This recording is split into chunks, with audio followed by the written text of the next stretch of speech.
Okay, this is Allison, Ireland, and I'm about to start my sheep brain dissection. I learned some things with the eyeball, so hopefully this goes a little more smoothly.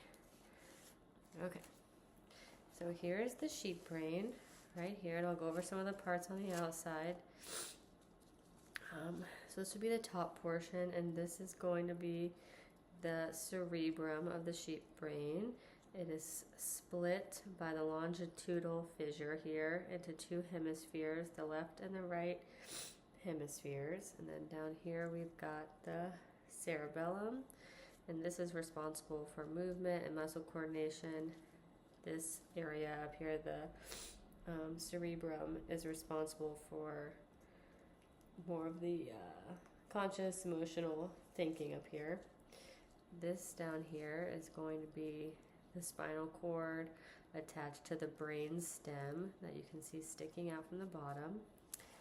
There are some bumps and some little, like some ridges and some, I guess, divots or indents that you can see on the brain. So those would be called the gyri and the sulci that you can see in this area here and this area here. The brain is divided into lobes, which are a little different on a sheep's brain, but up here would be the frontal lobe, which would be for like higher order thinking. It's a lot bigger in humans. Then we've got the parietal lobes here and here, and the parietal lobes are for like sensory and spatial information. The occipital lobes are in the back. Those are for eyesight. And then the temporal lobes would be more on the side down here, and those are primarily for hearing. So I will go ahead and flip it over. You can see more of the spinal cord and the brain stem here. And I can see right there, this little crisscross X here is called, I believe, the optic chiasm is how you say it, and that is where the optic nerves crisscross and connect to make a full picture in the eyes. And here, these are the olfactory bulbs right here, which help with the sense of smell for the sheep. And I'm going to now make a cut. So we can see inside the brain. Just a second while I find my stuff. Gross.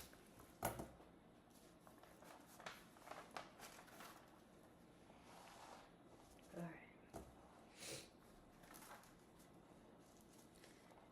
Here we go.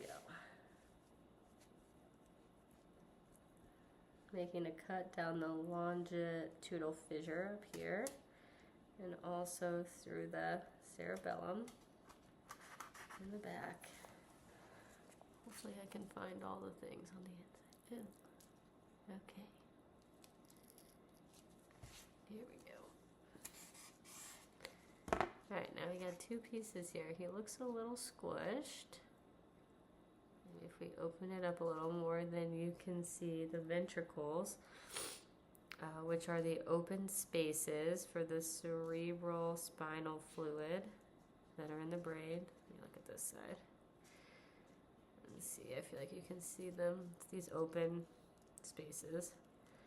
And here, there's one down here, that's where the cerebral spinal fluid would flow. If we look at the side, you can see here the spinal cord. This is the brain stem here. So we've got the midbrain, the medulla oblongata here, the pons, and then the midbrain in this area.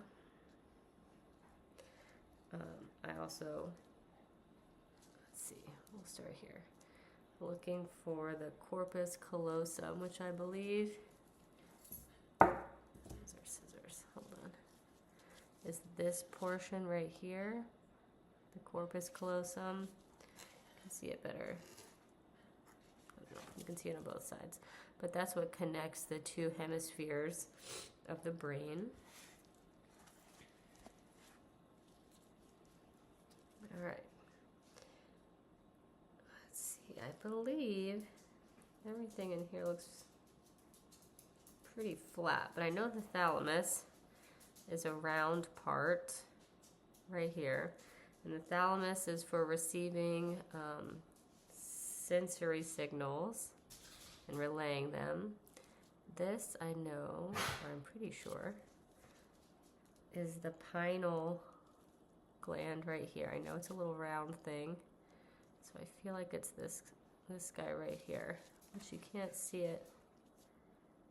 Yeah, I believe that's it. That's probably the pineal gland right there, which is an endocrine gland. Helps with circadian rhythms and other things like that in the body. The thalamus is underneath, or the hypothalamus is underneath the thalamus. And so I believe that would be somewhere in this area down here. And the hypothalamus is helps with homeostasis. It controls things like hunger, mood, body temperature, things like that. You can see over here is the cerebellum, and when it's cut you can see these white little tree branch shapes, and these are called the Arbor Vitae, and that's some white matter of the brain there in the cerebrum. And I think that is pretty much it for the sheep brain. We talked about all the parts I can think of, and so that is that. Okay, one thing I forgot to say about the brain is that it is divided into a forebrain and a hindbrain. I already took my gloves off, so I'm not going to try to touch it, but the forebrain is up front here, and that includes the cerebrum, the thalamus, and the hypothalamus. And the hindbrain is in the back here, and it includes the cerebellum, the pons, and the medulla, and that's where the spinal cord would connect as well. So I just wanted to add that. All right, thank you.